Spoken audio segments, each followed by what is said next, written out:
الحمد لله وكفى وسلام على عباده الذين اصطفى خصوصا على سيد الرسل وخاتم الأنبياء. أما بعد فأعوذ بالله من الشيطان الرجيم. بسم الله الرحمن الرحيم. قال الله تبارك وتعالى: يا أيها الذين آمنوا أقيموا الصلاة وآتوا الزكاة. صدق الله مولانا العظيم. إن الله وملائكته يصلون على النبي يا أيها الذين آمنوا صلوا عليه وسلموا تسليما. اللهم صل على محمد وعلى آل محمد كما صليت على إبراهيم وعلى آل إبراهيم إنك حميد مجيد.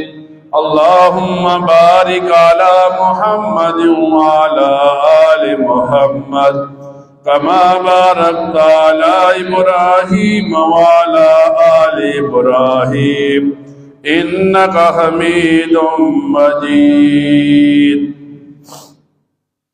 قرآن کریم کی ایک آیت مبارکہ کا ایک حصہ تلاوت کیا. اللہ رب العزت ایمان والوں کو مخاطب کر کے ارشاد فرماتے ہیں: اے ایمان والو، تم نماز کو قائم کرو، تم زکوٰۃ کو ادا کرو. مفسرین لکھتے ہیں ایک آدمی دنیا کے اندر اپنے آپ کو مومن کہتا ہے تو مومن کہنے کی وجہ سے اس مومن کے اندر 3 صفات پیدا ہونا لازم ہیں، اور سچے مومن کے اندر یہ 3 صفات ہوں گی جو اسے سچا مومن کہا جائے گا. ان 3 صفات میں سے پہلی صفت کا تعلق انسان کے باطن اور دل کے ساتھ ہے کہ ایک آدمی اپنے آپ کو مومن کہتا ہے تو پہلی صفت جو دل اور باطن کے ساتھ ہے، جسے ایمان کہتے ہیں، جسے خوف خدا کہتے ہیں، یہ مومن کی باطنی صفت بن جائے گی. فرمایا جب باطنی صفت مل گئی تو پھر ایک جسمانی عبادت، جسمانی صفت سامنے ہوئی، جسے نماز کہتے ہیں، جسے روزہ کہتے ہیں. یہ ایک مومن کی ظاہری جسمانی صفت بن گئی. اور جب یہ 2 صفات مکمل ہوئی تو مسلمان کی تیسری صفت مالی عبادت بن گئی، جسے زکوٰۃ کہتے ہیں. اور جب آدمی میں یہ تینوں صفات پوری ہو جائیں اور آدمی ان صفات کو اپنا اوڑھنا بچھونا بنا لے تو یہ آدمی دنیا میں بھی کامیاب ہے، آخرت میں بھی کامیاب ہے. یوں آتا ہے کتابوں کے اندر، قرآن کریم کی تفاسیر لکھنے والے لکھتے ہیں قیامت کا دن ہوگا، لوگ دیکھیں گے جنت والے جہنم والوں کو کہ کچھ لوگ جہنم کی آگ میں جل رہے ہوں گے تو جنت والے جہنمیوں سے پوچھیں گے آپ تو دنیا میں بڑے نیک تھے، آپ کو تو لوگ نیکی کا نمونہ بناتے تھے، پیش کرتے تھے، آج آپ جہنم میں کیسے پہنچ گئے؟ تو وہ جہنم میں جلنے والے کہیں گے قالوا لم نک من المصلین وَلَمْ نَكُ نُطْعِمُ الْمِسْكِينَ، یعنی وہ کیا کہیں گے کہ ہم نمازیں نہیں پڑھتے تھے، ہم مساکین کو کھانا نہیں کھلاتے تھے، اب جب مساکین کی بات آئی تو اللہ تعالی نے ایک حق اپنا ایک حق غیر یعنی بندے کا سامنے رکھ کر جہنم میں ڈال دیا۔ جب مسلمان دنیا میں آیا تو اس کے سامنے مثالیں رکھی کہ اللہ تعالی مال دیتا ہے آزمانے کے لیے۔ کچھ لوگوں کے پاس مال آتا ہے وہ دنیا آخرت میں کامیاب، کچھ لوگوں کے پاس مال آتا ہے وہ دنیا آخرت میں ناکام ہوتے ہیں۔ پھر مثال پیش کی، نبی کریم صلی اللہ علیہ وسلم کے زمانے میں سیدنا حضرت ابو بکر صدیق کی مثال پیش کی کہ جس آدمی نے دین کے لیے اپنے گھر کا سارا مال لا کر رکھ دیا۔ حضرت فاروق اعظم کی مثال پیش کی، جس نے گھر کا آدھا مال لا کر دین کے لیے رکھ دیا۔ تو قرآن کریم نے انہی لوگوں کو رضی اللہ عنہم ورضوا عنہ، اللہ ان سے راضی، یہ اللہ سے راضی ہونے کا انعام دے دیا کتابوں کے اندر۔ اور پھر قرآن کریم کے اندر اللہ تعالی نے زکوٰۃ اور عشر نہ دینے والوں کی مثالیں بیان کی۔ فرمایا بنی اسرائیل میں ایک آدمی تھا اور اس آدمی کا اپنا ایک باغ تھا۔ یہ آدمی اپنے باغ میں محنت کرتا، جب سال پورا ہو جاتا اس آدمی کے درختوں سے پھل اترتا تو یہ آدمی اس پھل میں سے 10واں حصہ نکال کر غرباء میں تقسیم کر دیتا جو غرباء کا حق ہوتا۔ جب یہ آدمی فوت ہو گیا، اس کے 3 بیٹے بڑے ہوئے۔ اب ان 3 بیٹوں نے آپس میں صلاح مشورہ کیا، پھل پکنے کے دن ہیں، غریبوں کی نظریں ہمارے باغ پر ہیں، جب ہم پھل اتاریں گے یہ مانگنے کے لیے آ جائیں گے اور پھر ہمارا جو پھل ہے وہ کم ہو جائے گا۔ تو اب ہم کوشش کریں گے رات کو پھل اتاریں گے تاکہ کسی کو پتہ بھی نہ چل سکے اور ہم اپنے پھلوں کو محفوظ کر لیں۔ قرآن کریم میں جب اس واقعے کو بیان کیا تو اب اللہ تعالی دنیا کے لوگوں کی رہنمائی فرماتے ہیں۔ ان بھائیوں نے مشورہ کیا رات کو اندھیرے میں جائیں گے، پھل اتار کر محفوظ کر لیں گے، لیکن جب وہ رات کو گھر سے اندھیرے میں نکلی، اب وہ چلتے رہے، انہیں اپنا باغ نہیں ملا تو وہ ایک دوسرے سے کہنے لگے شاید کہ ہم راستہ بھول گئے، شاید کہ ہمارے باغ کی جگہ یہ نہیں ہے۔ لیکن اصل میں اللہ تعالیٰ نے کیا کیا، انہوں نے غریب کا حق دبانے کی کوشش کی، اللہ تعالیٰ نے ان کے باغ کو ہی تباہ و برباد کر دیا۔ اب ایک مسلمان دنیا میں آتا ہے تو شریعت کے احکامات اس کے سامنے رکھ دیے جاتے ہیں، پھر اسے بتایا جاتا ہے یہ کامیابی کا راستہ ہے، یہ ناکامی کا راستہ ہے۔ جب نبی کریم صلی اللہ علیہ وسلم مسلمانوں کے نبی بن کر مبعوث ہوئے تو مسلمانوں کو بتایا جو آدمی زکوٰۃ نکالے گا مال پاک بھی ہوگا، مال محفوظ بھی ہوگا، مال میں برکت بھی ہوگی۔ پھر کتابوں میں یوں واقعہ آتا ہے، ایک نصرانی عیسائی آدمی مسلمان نہیں ہوا، لیکن اس آدمی نے اپنے مال سے زکوٰۃ نکالنا شروع کر دی۔ پھر ایسا ہوا اس کا سامان اونٹوں پر لدا ہوا کہیں سے آ رہا تھا، راستے میں چوری ہو گئی، کسی نے اسے بتایا آپ کا مال ڈاکوؤں نے لے لیا۔ وہ آدمی مسلمان نہیں عیسائی ہے، وہ کہنے لگا میں نے مسلمانوں کے پیغمبر نبی کریم صلی اللہ علیہ وسلم سے سنا ہے جو آدمی مال سے زکوٰۃ نکالتا ہے اس آدمی کا مال محفوظ ہو جاتا ہے، ایسا ہو ہی نہیں سکتا۔ اس وجہ سے مسلمانوں کے پیغمبر وہ صادق اور امین ہے، ان کی زبان پر جھوٹ آ ہی نہیں سکتا۔ پھر ایسا ہوا 2-3 دنوں کے بعد قافلہ پہنچا تو اسے بتایا گیا آپ کے اونٹ کے پاؤں میں زخم تھا جو قافلے کے ساتھ نہیں چل سکا، اس وجہ سے آپ کا مال محفوظ ہے۔ اس عیسائی نے کلمہ پڑھ لیا اور کہنے لگا میں مسلمان نہیں تھا لیکن میں نے نبی کریم صلی اللہ علیہ وسلم کی بات مانی تو آج میرا مال محفوظ ہو گیا، اب میں ان کی بات مان کر ایمان لاتا ہوں، کل میں قیامت میں محفوظ ہو کر جنت میں جاؤں گا۔ آج ایک مسلمان سمجھتا ہے اگر مال سے زکوٰۃ نکالوں گا مال کم ہوتا چلا جائے گا، لیکن اللہ تعالیٰ کا وعدہ ہے جب مال کم ہو لیکن برکت ہو تو وہ اس مال سے بہتر ہے جو زیادہ ہو لیکن برکت نہ ہو۔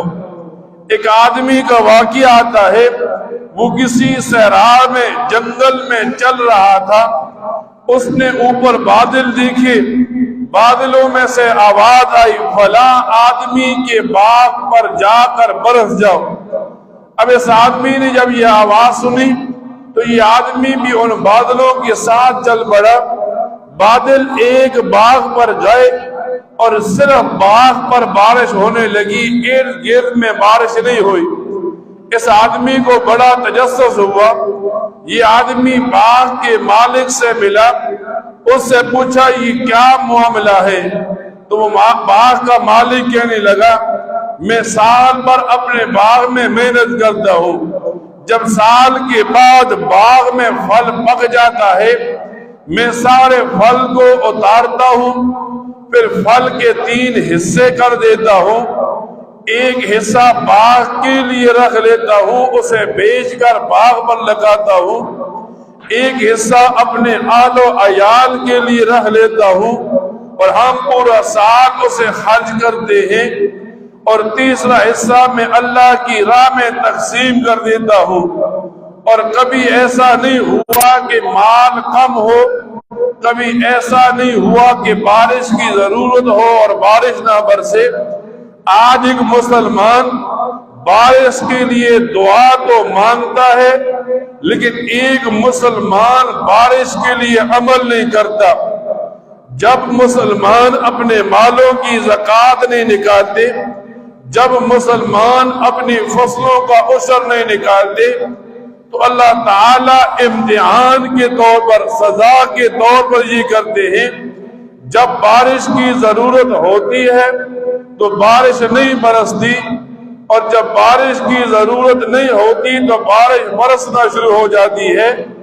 یہ آج مسلمان کے اعمال کا بدلہ مسلمان کو دیا جاتا ہے، اور پھر یوں مسلمان کو بتایا جاتا ہے، نبی کریم صلی اللہ علیہ وسلم فرماتے ہیں قیامت کا دن ہوگا، فقراء کھڑے ہو جائیں گے، فلاں آدمی مالدار تھا، اس نے ہمارا حق زکوٰۃ ہمیں نہیں دی، تو نبی کریم صلی اللہ علیہ وسلم فرماتے ہیں اللہ تعالیٰ فرمائیں گے مجھے اپنی کبریائی کی قسم ہے کہ میں اس امیر آدمی سے غریبوں کا حق لے کر ان میں تقسیم کروں گا۔ پھر جو ہوگا اللہ تعالیٰ اس آدمی کی نیکیاں ان غریبوں میں تقسیم کرتا چلا جائے گا۔ اب ایک آدمی صرف نیکیاں کر کے شریعت کے احکامات کو ٹھکرا کر سمجھے میں کامیاب ہو، یہ اس کی سب سے بڑی بھول اور ناکامی کا سبب ہے۔ حدیث کی کتابوں میں یوں آتا ہے، نبی کریم صلی اللہ علیہ وسلم فرماتے ہیں ایک آدمی دنیا میں زکوٰۃ ادا کرے، جب یہ آدمی قبر میں پہنچے گا عذاب قبر سے محفوظ ہوگا، جب یہ میدان حشر میں پہنچے گا اس آدمی کے جسم کو جہنم کی آگ پر حرام کر دیا جائے گا، اس آدمی کو جنت کا پروانہ دے دیا جائے گا۔ لیکن اس کے مقابلے میں ایک آدمی کے پاس مال ہے اور وہ مال کی زکوٰۃ ادا نہیں کرتا، قیامت کے دن ایک سانپ لایا جائے گا جس کی 2 زبانیں ہوں گی، جو اس آدمی کے گردن میں ڈال دیا جائے گا، اور وہ سانپ اس آدمی کے جبڑوں کو ایک دوسرے سے دور کرنے کی کوشش کرے گا، اسے تکلیف دینے کی کوشش کرے گا، اور وہ سانپ اس سے مخاطب ہو کر کہے گا میں تیرا وہ مال ہوں دنیا کے اندر جو تو نے اپنے پاس محفوظ تو کیے رکھا، لیکن تو نے شریعت کے احکامات کو ٹال دیا۔ آج جب ہم اس دور میں پہنچے اور ہمارے پاس مال بھی ہے، تو اب زکوٰۃ دینے کی باری آئی، تو زکوٰۃ دینے وقت ایک مسلمان کے سامنے یہ اصول ہو، زکوٰۃ ہمیشہ نیک آدمی کو دو، زکوٰۃ ہمیشہ نمازی کو دو، زکوٰۃ ہمیشہ شریعت کے پابند انسان کو دو۔ ایک آدمی دیکھتا ہے کہ ایک مسلمان صاف کپڑوں میں آ کر مسجد میں نماز پڑھتا ہے، ایک آدمی گلی میں بے نمازی گندے کپڑوں میں نماز چھوڑ کر پھر رہا ہے۔